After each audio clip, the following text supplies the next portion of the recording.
انا النهارده بكلمكم من داخل المخزن بتاع محطه الرمل اسكندريه.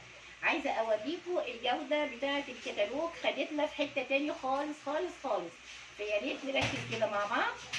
كمان هصور لكم المخزن بتاع محطه الرمل في اسكندريه. اتفضلوا. منتجاتنا متوفره جدا وموجوده معانا، فيا ريت بقى نركز كده معانا في الصفحه ان شاء الله وفي القناه عشان خاطر تقدروا تعرفوا مننا كل جديد باذن الله. معاكم المخزن وفيه كل الاحتياجات اللي موجوده في الكتالوج، والمنتجات متوفره جدا جدا. فيا ريت بقى كده تركزوا كده معانا ان شاء الله، وباذن الله باذن الله ربنا هيوفقنا جميعا. انا عايزه اقول لكم كمان الحاجات الجميله جدا جدا اللي نزلت لنا. انا هتكلم عن المنتجات الجديده. طبعا انتوا في ناس كتير بتقول لك المنتجات بتبقى العبوه صغيره. بصوا الجمال، بصوا الجمال ده خصم عليه 50%. انا بوريهولك من داخل المخزن عشان تقدري تعرفي. حاجه تانية كمان، هو نازل 3 انواع برضو، انا بوريهولك عشان تقدري تشوفيه وتعرفي الحجم بتاعه قد ايه.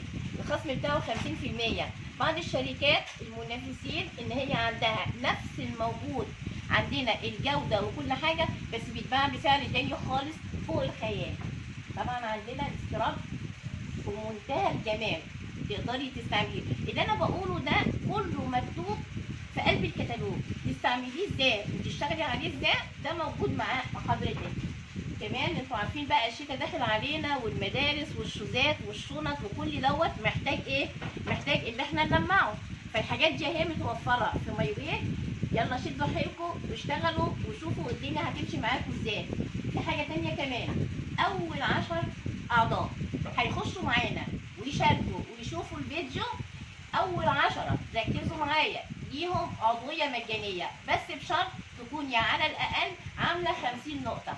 احنا كمان في المايشيف، المايشيف كمان كل ما تتخيليه. طبعا مايوي غنيه عن التعريف، فانت عارفه اصناف مايشيف، بس انا حبيت ان انا اصور من داخل الشركه نفسها عشان يبقى فيه مصداقيه. تاني حاجه بقى عايزه اقول لك تاني، الشركه واخدانا في حته تانيه خالص. المكافئات اتغيرت، الشيكات اتغيرت ليه؟ اتغيرت للافضل، اتغيرت للاعلى، اتغيرت بحاجات جميله جدا انك انت تقدري تستفيدي بيها. انا طبعا بديكم نبذه وبقول لكم ان انا رجعت عشان خاطر نقدروا نشتغلوا مع بعض ونظبطوا الدنيا مع بعض. لكن بعد كده بشرح لك السيستم، بقول لك ازاي تاخدي مكافاه، ازاي توصلي. وانا عارفه انت تقدري تعملي كل ده. انا عارفه الست المصريه تقدر تعمل المعجزات. يلا نستعين بالله، وانا جيت لكم بقى ان شاء الله. بس يا رب ما تزهقوش مني عشان خاطر هنزل لكم كل جديد مايوي بتنزله. شد حيلكم واستعينوا بالله، ان شاء الله ان شاء الله هتكون رجوع فتحة خير عليكم وعليا باذن الله.